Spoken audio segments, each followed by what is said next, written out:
Hi everyone, how's it going? This is Sean and I'm going to do a tutorial for you today on modes, and more specifically how you can use modes as a composer or as a writer. Even if you don't write a lot of music, maybe you improvise, maybe you like to create vamps for you to improvise over, this would be a benefit for you as well. So maybe over the years you've read a lot of the literature that's out there on internet forums on the describing what modes are and what like the basic mechanics of modes, and there's certainly no shortage of that information either on internet forums or on YouTube, and the purpose of this video is to give you real examples so that you can hear them. It's very difficult to describe sound using the written language. It's much easier to play something for you. So I'm going to focus on modes today using the term relative. You might have heard that term before. Specifically, that means that for every major scale there are 6 other relative modes. That's an extremely useful tool because if I start writing a song in a particular major key, there are 6 other tonal shifts I can make that add or take the song to a completely different mood. It's a completely different mood shift or tonal shift that can sound extremely smooth and pleasing. So it's nice to have those colors in your palette. What a lot of people get bogged down on when it comes to modes is, you know, if you're looking at them from the standpoint of being an improviser, it's like walking around with a big spice rack. You know, you have all these spices in your rack, in your spice rack, and you're just looking for any dish and every dish to put them on, and sometimes the opportunity is not there. It's just, you know, a pasta dish, like you're not going to dump cumin on it, or I don't know, like cayenne pepper. Maybe you like that, maybe it does work, but a lot of times that's kind of putting the cart before the horse. I think modes are, you get a lot more mileage as a writer because you're the one driving the bus. So if you want to use F Lydian, you construct the framework of the chord progression around the mode that you want to, or around that mode and around that color that you want to come out in your song, okay? So all the examples today are in the key of C, or just using the notes of the key of C. But within that 7 notes, there are 7 completely different shifts or modes that I can use. So the first one, this is just a 1 chord vamp, okay? So I'll play the loop for you.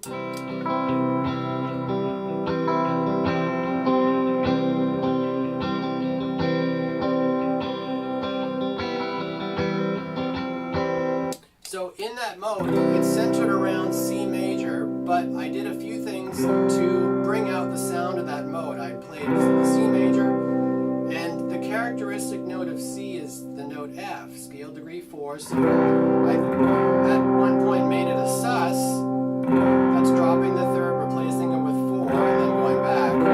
I also lift my first finger to create the C major 7, so that's the scale degree 7. So the 2 of those things together really hardwire the sound of that mode into this vamp. So I really have to kind of go with it if I'm going to write a melody on it or just improvise. So I'll try to play a little bit on it.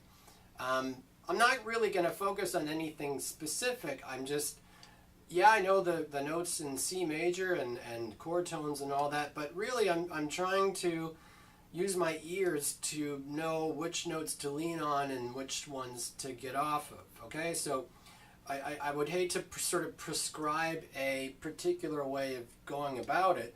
Music just wants to do what it does, and sometimes approaching something with a certain ideal can limit the creative process. So I'm just gonna go for it.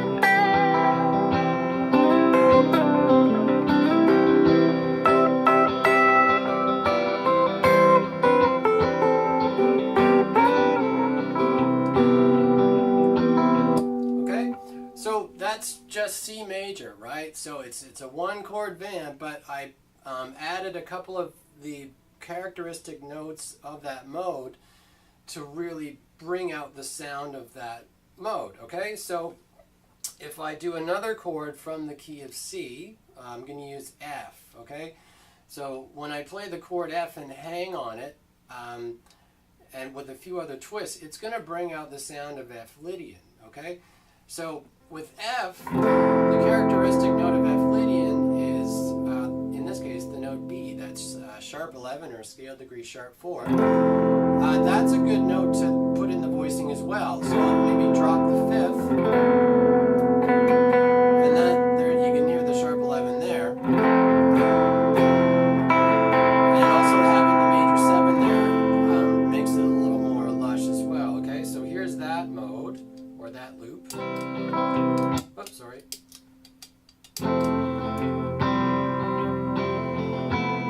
So hopefully you can already hear new tonal center, F. I'm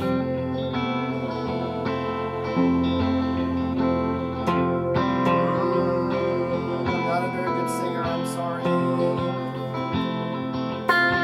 Okay, so if I'm playing on this loop, I really have to commit to the notes in this mode, right? It's in the chord progression, so I really can't get away from that.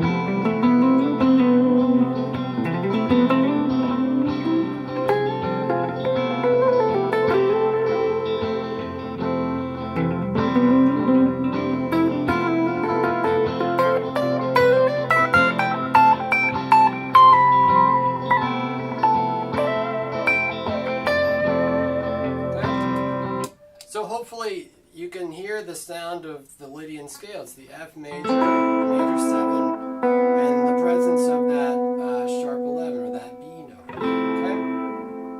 So I'm going to do another loop centered around A minor.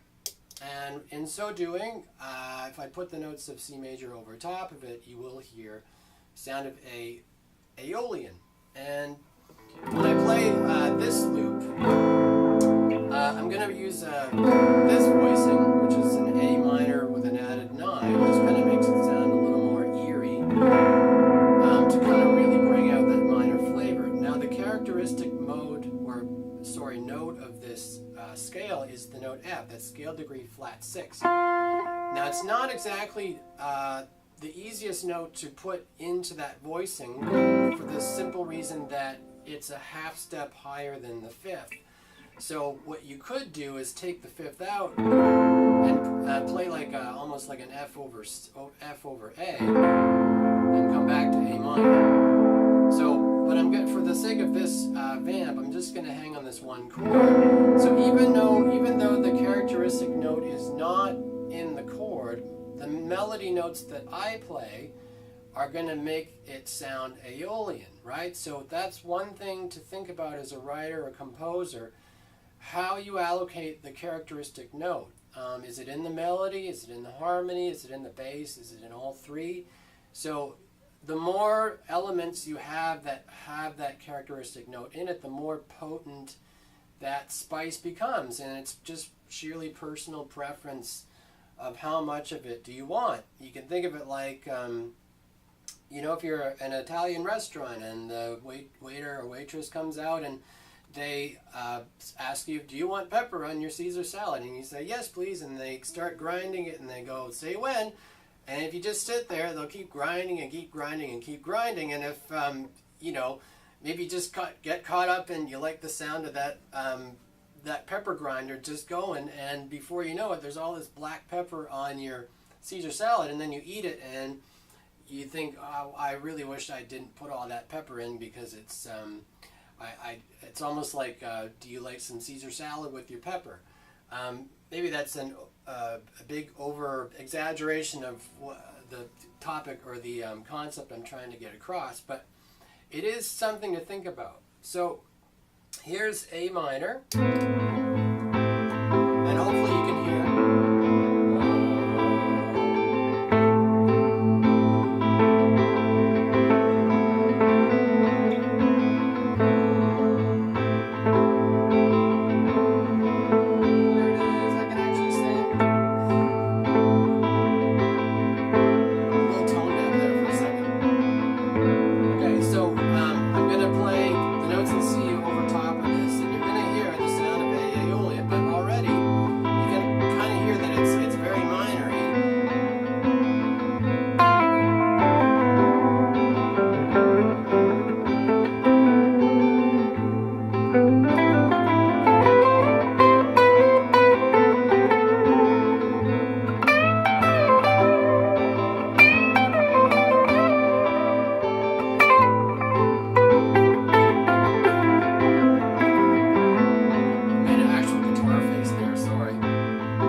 Back in college used to make jokes that there's some scales that when you jam on, you kind of have to make a face.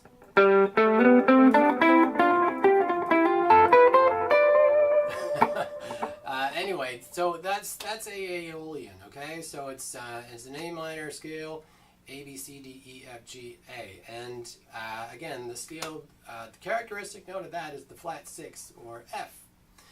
And finally, for the one note, one chord vamps, I'm going to use B, and that's B Locrian.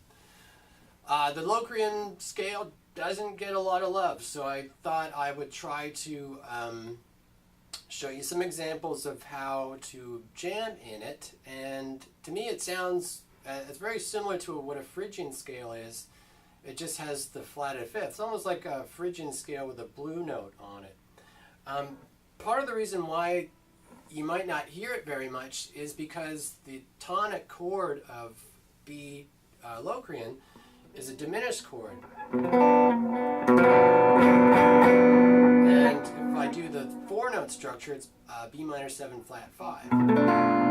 Okay? It's one of the few modes that have the characteristic note in the tonic chord. I think it's the only one, really. So it's, you know, when you play, if you just jammed on that one chord already, it's quite unsettling. But maybe that's part of the charm of the scale. So I'm going to just play this vamp, and it, to me, every time I play on it, it's actually kind of hard to find a resting point because it always sounds like it wants to go somewhere.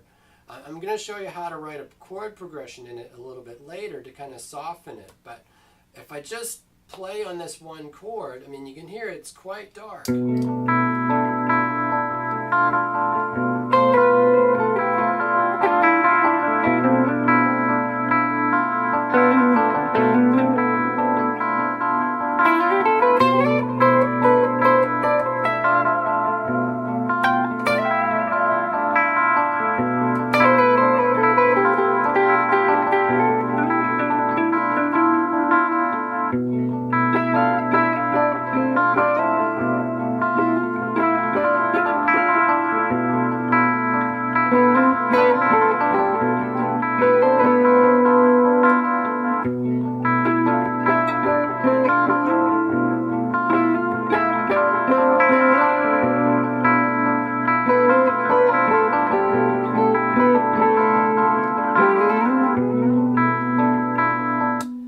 So you can hear, right, there's the tonal center B. So you have the tonic chord B, D, F, and A, okay? So the next thing I'm going to do, well actually let me just stop there for a second. So what can you do with this other than just have fun vamping on that mode? Well, as a writer, sometimes to add to the drama, or perhaps just as a way to add space to your songs, you can hang on one chord and use it as, say, an interlude. It could be the basis of an instrumental solo. You could use it on an outro, and it's something that's completely unrelated to the primary themes of the song, okay? And there are some songs that do that. Here's another John Mayer reference. In the song Waiting on the World to Change, I believe that song's in D major, and there's an extended kind of vamp that he does on a G minor 7 or G minor 6. So it's a Dorian vamp, right? So it's just this one chord that goes on, and there's some horns on it, I think. I can't remember. It's been a while since I've heard that song, but I just remember that chord change. So there's an example. And yeah, you can make it a guitar solo as well. Just a very simple one chord vamp, and it allows the instrumentalist to really be free to focus on other things rather than playing on chord changes. Okay? But there's more. There's more to writing in modes than just that. You can create 2, 3, 4 chord progression vamps that are still in the sound of each mode. So how do you do that? Well, it's the same concept as the one chord vamp. You have to establish in the listener's ear what the tonal center is. So a healthy amount of the tonic chord, and somewhere in those chord voicings there has to be that characteristic note that appears. You could put it in the primary chord if it works as a tension or as an alteration, but you can also support it harmonically by shifting chords. So for example, on the C major, if I'm writing in C major and I want that Ionian sound to come out, so yes, I can play a C major with a sus4 and that brings it out, but think of the other chords in C that contain scale degree 4, or the note F. So we have F as the root of F major. So now you hear that note, when you hear it on a C, it's a little dissonant, but when you put it under a chord, it's like a big hug. It really supports that note, right? So the two of those in tandem helps you bring out the sound of that note. So what other chords contain that characteristic note? Well, the chord D minor does. It's the third of that, right? So the two of those chords can go together as well. It could be the fifth of B diminished, right? So it could also be the, if you really want to go there, the flat 7 of G7, and that's probably why when you write in this mode you hear a lot of what they call cadences, or at the end of the phrase, the G7, because really is crying out to go back to there, right? So any of those chords can be used as secondary chords, and you can throw as many of them in there as you want, as long as you don't, I mean, if the purpose of putting them in is to create the sound of the mode, then you have to find a way to cadence back to the tonal center. So here's the vamp that I constructed for Ionian. So it goes like this. F, C, F, C, G over B, A minor, F, C, F, C, F, C, G over B. Okay? So hopefully with all those chords you can still hear, right? There's the tonal center. Okay? So if I want to, let's say I start my song that way and I want to make a tonal shift or change the mood of the song to F Lydian. Okay? So same notes, same chord vocabulary to choose from. But still, if I write in F Lydian, really commit to it, there's a distinct difference between the way that sounds in C major. Here's the loop for F Lydian. F, G, F, E minor, A minor, F, F,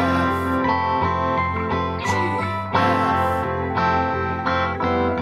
minor, C. Okay? So the characteristic note of F Lydian is that B note. So you want to ask yourself, how can I incorporate that into a chord progression?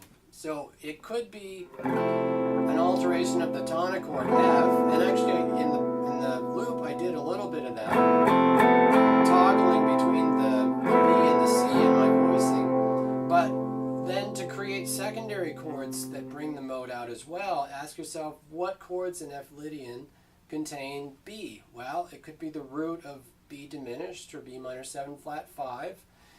It could be the third of G, or G7, right? It could be the fifth of E minor, and it could be the seventh of C major 7. Okay, so I didn't use all of them. I used the E minor, and I put it as a tension on the F. The other chords are just secondary. I also had some other guitars overdubbed that are sprinkling in that characteristic note at various points to also bring out the sound of that mode.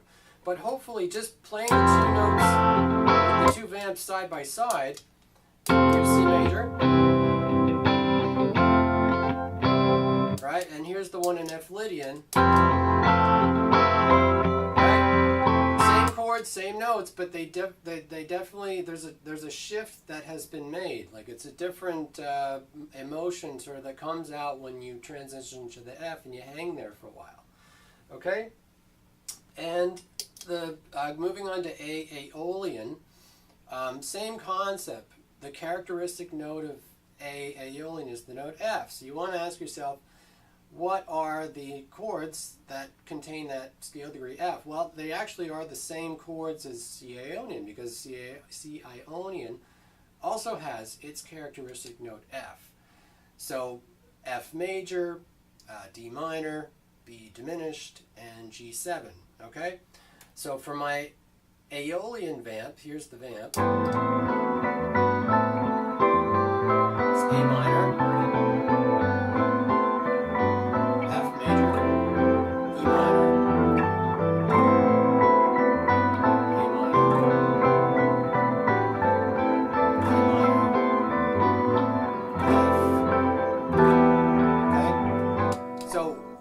you might have heard in that vamp is there's the A minor is kind of hanging for a while, and one thing I like to do, if the chord is lingering for a while, as a secondary guitar, I'll put some triads in the mode over top, so you kind of hear all the colors swirling around. So I forget exactly the one that I did.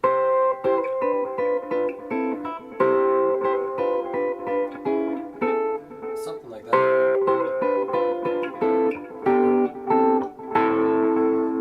So, yeah, like C major, that's a B diminished triad, and there's A minor and there's G, right? So while the A minor is playing,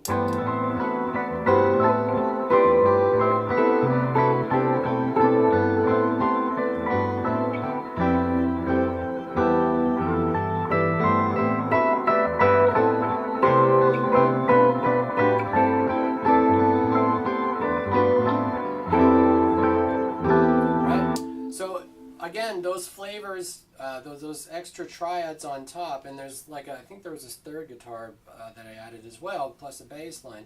So the summation of all of those things combined really bring out that dark quality of A minor. And again, switching back to, here's the C major vamp, right? Here's the F Lydian vamp, and here's the Aeolian vamp. Right? Three distinctly different different colors using the same notes and the same chord vocabulary. And the final loop for Locrian, this one, as I talked about earlier, it's one of the few modes that has the characteristic note in the tonic triad. So if I'm going to write a song with it, if I start with that triad, it's pretty harsh, right? So what I did to soften it, I chose to not put it in the tonic chord. What I did is drop the fifth and put another note in that scale, the 11. So this is kind of B minor. It's B minor 7 with no fifth, but it has the open E string. So it's, think of it, B minor 11, no fifth. So what that allows is space for the melody to put that flat 5 in, and it's just a little softer. Okay, so here's the loop. You got the right one here. Nope. There we go.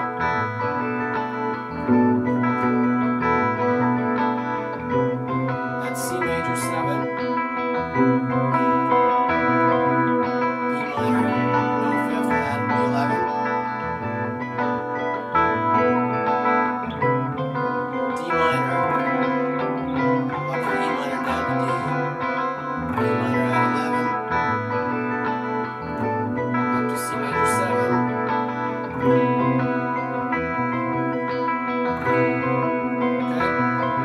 Okay? So the characteristic note F, I've already listed all the chords. So to harmonize that note, rather than having it in the tonic chord, I put it in one of the secondary ones, and actually only D minor is the one that has it. So the chords I used were B minor at 11, C major 7, points like that. So far that characteristic note hasn't been present in the harmony, but these are still two chords in the mode. So when the melody trickles over top, the summation of those two things together make the sound of the mode. But when I get to the D minor, now there's that harmony note, the F, that's in the harmony. So that also helps to cement the sound of that mode in your ears. Okay, so as a writer, you again have the choice of where is that characteristic note going to be. Is it in everything? Is it in just the melody? Is it in the harmony? And you're free to pick as much as you want. Okay, so I'm going to put all of these together in a song fashion, and just so you can hear, I'll try to fashion a melody that works. But hopefully this has hipped you to some new and exciting and fresh ways of thinking about modes, and to have fun with them. And yeah, I'll just get to it. So here goes.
fortuitous playing there, but it's just, you know, when you really get sucked in, or at least I do, when I hear that color, you just want to, it's very compelling, and just want to play on it for, I could go for like an hour and just have so much fun trying different stuff on it. So I hope you've got something out of this, and I hope to do more of this in the future.